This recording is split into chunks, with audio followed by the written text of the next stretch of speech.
Nahuli ko si Magnus kahapon nakikipagbakbakan ng practice match kay Grandmaster Nico Theodorou ng Greece. Siguro habang wala pang malakihang tournament, dito siya nagpapakabatak sa online chess ng chess.com. 10 games po ang kanilang naging bakbakan. Pumili ako ng isa na pag-aaralan natin ngayon. White dito si GM Theodorou nag D4, Knight F6 si Magnus. C4, G6. Kapag po may nakikita kayong aklat na ganyan, yan ay bookline ibig sabihin. E4, D6, Bishop E2, ayan. Okay, King's Indian pero pauwi sa tinatawag na Averbach variation. Bishop E2, nag C5 muna si Magnus. Yan ang mga binibiling sangkap ni Magnusing. Kasi po dito ang normal talaga sa sequence, nagkakasling eh. Tapos magbi-Bishop G5, yan ang Averbach eh. Pero dito, walang kaslingan, nag-C5 muna. Grabe ang mix. At nag-D5. Ayan. Para po sa ating kaunawaan, ano ba ang ibig sabihin kung capturein ang pawn C5? Magku-Queen A5 yan. Yan. Okay. At para mabawi yung pawn C5 at may malakas na paparating Knight takes E4 na nakapin kasi yung Knight, di makakapalag ang Knight sa C5. Na dito ang linya, magbi-bishop D2, tapos ka-capture, queen takes C5. Okay? So, yan ang theory niyan na okay ang black dyan. Balik tayo. Sa ginawa na nag-push D5. Okay? Nag-castling, Knight F3, E6. Ayun. Ito po kasing E6 ay pangpabawas sa very solid na center pawn. At the same time, pagka yan ay na-exchange na, pag rook E8, mas powerful ang tore. Kaya, ito yung pang-trim, kumbaga sa buhok, para mabawasan ang sentro. At nag-castling, rook E8. Ayan, di naman obligadong capturein eh. Anytime naman pwedeng capturein. At dito nag-H3 lang, para kung capture, walang bishop G4. May mga nagbi-bishop G4 kasi. Tapos magda-knight BD7, di ba? Ngayon, baka mapatanong kayo, paliwanag ko lang din po, Coach, ba't ayaw capturing yung pawn sa E6? Eh magkakaroon ng weak D6. Ang ipangka-capture po dyan ay bishop. At halimbawa, mag-bishop F4 na tipong nakakailang, naka-atake, nako. Pagdating po sa ganito, bishop G4 ang tira. Malalim nga lang. Kasi may knight takes E4 na bawi. Yan, the bishop G4. Pero sa database, human game, knight C6 ang tira, pero sa computer, bishop G4. Okay po, malawak ang theory niyan. Di na po natin iisa-isahin. Balik tayo dito sa H3. Nag-knight A6, develop lang si Magnus at pupunta sa C7 ba?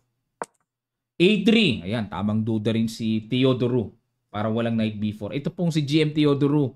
Hindi pa ako nanalo dito sa online beats. Bugbog ako dito eh. Yan yung natatandaan ko na dati pa yun ha. Hindi ako manalo sa kanya. Capture, pero si Magnus na kalaban ngayon eh. Tingnan natin kung ubra. Knight C7. Ayan, syempre, worst piece. Kailangan ilagay po natin sa active square. Bishop D3. Ayan, para maiwasan yung Knight E4. Kasi po, pag naka-Knight E4, exchange, luluwag ang galawan ng black eh. At itong Bishop D3 ang novelty. Dahil sa madalas sa pagkakataon, Rook B1, Rook E1, Bishop E3, Bishop G5. Yan ang mga naitira na sa ganyang posisyon.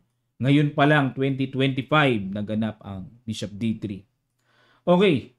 Ang ginawa ni Magnus, nag-B5 mga kamatsas. Yan ang tinatawag na Benko idea.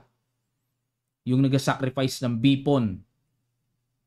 At dito, hindi pinansin yan ni Theodorou, nag-Bishop G5 lang. Pressure lang pin. Kasi po dito, kung kakapturein, pwede rin naman. Magbi-Bishop B7 nga lang ang black. Talagang kukuntiryahin kuhanin ang pawn D5. Pag nag-Bishop C4, mag-o-offer pa ng isang pawn A6. So ito po yung Benko na yan. Natural yan. Parang lamang ng isang pawn ang puti pero ginagawa talaga sa Benko yan eh. Eh si Magnus, di ba? Alam niyan lahat ng kombinasyon eh. Benoni, Benko, lahat alam na eh. King's Indian. Balik tayo sa ginawa dito ni Theodorou na Bishop G5. Kumapture na, capture at nag-H6. Sinubukan kung kakapturein. Pero hindi po talaga kinakapture yan. Nag-Bishop E3 lang. At mamaya pag-angat ng reyna, Queen D2 may tempo attack sa H6. Kumbaga pinrovoke lang na patirahin ng H6 tapos sabay atras tapos pag Queen D2 may tempo. Yun po yung mga diskartihan yan para magka-tempo. Rook B8, atake sa pawn, B3 lang.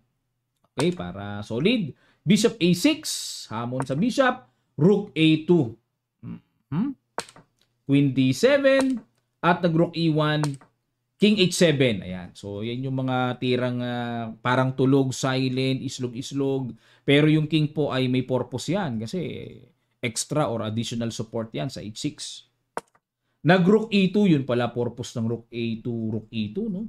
Okay, para bumuelo ng malakas na ano dyan, puwersa. Nag-Knight E4 na dito si Magnus. Pero, tingnan nyo po ang evaluation bar, mga kamatsas. Hindi pumapabor sa black. Bad move pala ang tira na yan. Dapat daw po ang tira ay Knight B5. Ayun, ang genius. Halimbawa, Knight takes B5, Bishop takes B5. Oh, grabe, oh. Ganda evaluation bar ng black. Balik tayo, mga kamatsas, no? Sa ginawang Knight E4, blunderacious pa pala yung binigay dito. Oh. Knight takes E4, Rook takes E4, Bishop takes A6, accurate. Ay, oo, may ganun pala. Accurate. Ubos si Magnus. Capture, Queen D3. Yari, double. F5, dinipensahan na capture yung knight. Talbos. O, paano? Resign na ba si Magnus? Hindi pa rin. Tinuloy pa rin. Rook takes B3. One piece down yan, ha? Knight D2. Okay na, double pa. Rook B6, atake muna sa reyna. Queen D3 at nag-Rook A4 para pressure sa A3. Knight F3, Queen B5, hinamon ng Queen to Queen. Para kaya hinahamon pagka nag-exchange, may posibilidad bumagsak yung pawn A3. Queen D2 ilag, Rook E4.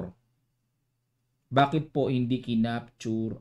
Okay. Pag nag-Rook takes, may ganun kasi. Bigat tumira nitong Teodoro na to, no? Yan, no? Pag kumapture kasi doon, may ganun eh. Check, sabay. Pagka gumanon, may Knight G5 check, etc. Grabe. Super winning na po ang puti dyan. Grabe itong Teodoro na to. Malakas sa mga tactical blow yan eh. Rook E4, Bishop F4. Yun, para may pressure sa D6. Queen C4. Kaso, wala. Magnus na yan eh. Unpredictable yung mga kunat-kunat. Tulog-tulog na islog-islog eh. Unpredictable eh. Bishop G3. Parang naguguluhan na rin si Teodoro. Ano gagawin niya eh? Rook B2. Yan. Inatake pero another bad move na naman. Ang laki na ng evaluation bar. Dapat daw po tira is Rook takes E2. Queen takes E2. Ganun na lang. Takes. Sabay G5. Kung sa bagay, lamang pa rin kasi na isang pyesa eh. Bishop H2 yun nga lang, parang ang sagwa, no? Yan. Pero lamang pa rin ang puti. Balik tayo.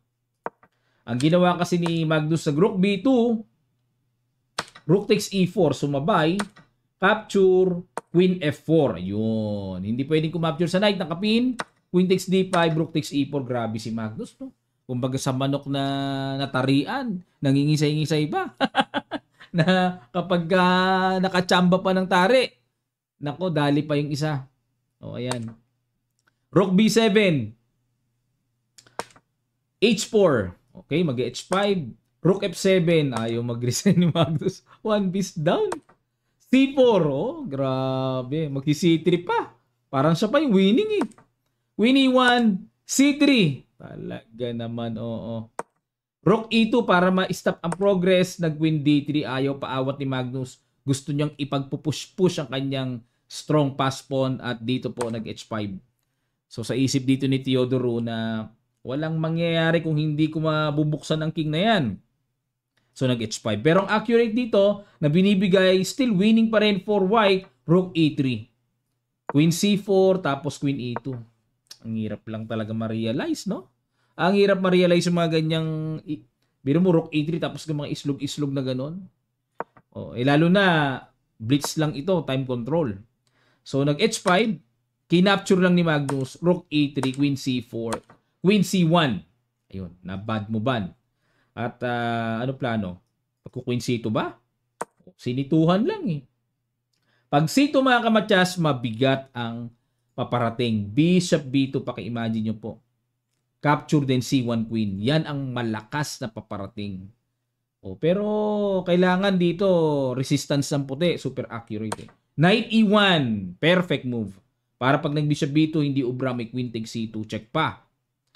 Nag-Rook C7. Siyempre, kailangan doblehin ang depensa. At dito po, nag-Knight take C2. Bumigay na si Teodoro. Binalik na yung isang pyesa. Grabe talaga mag-handle si Magnus. Isang pyesa na. Problema pa rin. Grabe naman yan. Dapat daw tira dito. Ito pala. Yan pala tira. Siyempre nakakailang to. Paano kung gumanyan? Sa kagaganon. Okay. Takes. Takes.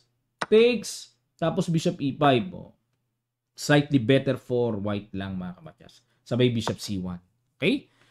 Yan lang pala. Pero dito, hindi na nakayanan ng nerve dito ni Teodoro. Feeling niya talagang wala na eh. Hopeless na, magpo-promote na pag Bishop B2. Yun ang naisip niya eh. Diba? O kaya kinapture na niya. Kinapture, capture, and Bishop takes D6. O equal. Grabe. From losing, naka-equal. Baka naman naghahangad pa dito si Magnus ang panalo. Bishop D4. Tingnan natin. Rook F3. King G6. Yun ngang losing one piece down. No? Naghahangad pa ng komplikasyon eh. Yung pa kayang ganito, tingnan natin yung mga pilit-pilit factor na i-apply dito ni Magnus Singh, the warrior.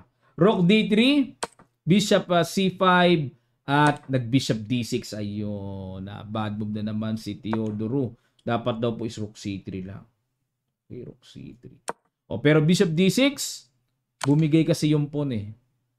Wala na, kailangan kay Magnus kasi talagang 100% alisto ka eh. Nabibitawan eh. Kumbaga parang epekto ng hindi pagka-alisto. Nag-Bishop B4, Rook E2. Okay, so another story na to. Another endgame. King H3, Bishop C7, at nag-Bishop D6. Habol-habol dito si Teodoro. Na nasa isip niya makuha ko lang tong bishop na to. May guaranteed draw na ako. Parang gano'n. Iwas ng iwas si Magnus. Ayaw niya talaga.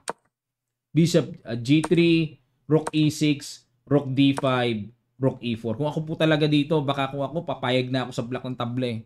Pero sa kalagayan ni Magnus, iba po ito eh. Wala na. Pilit boys member leader pala to. Check. G3. Ayun, bumigay pa. Nako, wala, todas ka talaga kay Magnus pagka may bumi-bumi effect. Nawawala yung pagka-alisto ni Teodoro pala, no? Bishop D6, another bad move.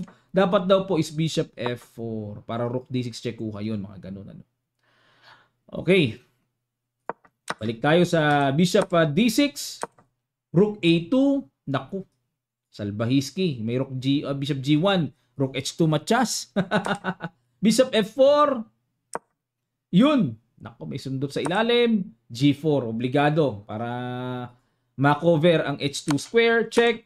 King G2, capture. Binigay. Binigay. Nag-sacrifice na naman. Pero wala ng pawn. So, kaibahan nito, walang pawn. Ayan. Isang pyesa na ha. Parang pinartidahan ni Magnus ha. Check. Nakuha pa. Hindi 2 pawns na lang. Kapalit ng isang pyesa. Teka muna. Pag ganun, may ganun. Tinatrap yung G3, may ganun eh. Okay? Tinatrap si Magnus pero nakita eh. Nag A5, Rook H6 check. Ayan, dito po, baka mapaisip kayo, coach, ba't di kinapture? Sakto na yung G3. Pagka gumanyan kasi ka, capture na yan. Wala na yung Toring nasa likod. Hindi makapture ang Toring, may promote ng Queen. Di ba? May mga karga yung tira ni Teodoro eh. Kaya ang ginawa, check muna, King G5, Rook A6 para i-threat yung pawn sa A5. Di nag G3. Wala na, tabla na. Nag King G2. Sa bagay, equal pa rin. Capture. Capture check. King F6. Gumanon. Rook B3. Ha? Check. Hala? Hindi ko nasilip tong bandang huli Grabe, naglaban pa rin to. 0.5 seconds. Kaya naman pala eh. Ayun, na time out na po. Naubusan ng oras si Teodoro. Nakuha, na-achieve niya yung pinaka goal niya na maka-equalize bandang huli. Ubus naman ng oras. Genius talaga tong si Magnus. So, grabe. So, ang ganito po na walang increment, ang technique dyan, huwag kayong makikipag-draw. Kahit na Torre sa Torre, King, King na lang, huwag. Ang gagawin mo lang, iwas mo lang, tamo ang utak ni Magnus, taba utak ko. Iwas mo lang yan, takbo-takbo ka, huwag lang ma-exchange ang Torre mo, tira-tira ka lang, ubus ang oras niyan. 'Di ba? Nakita ni Magnus, oh, genius sa oras, nakita niya wala na, bingit na eh. Oh.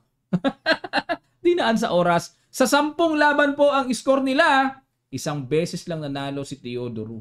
9-1. No match, mga kamatsas.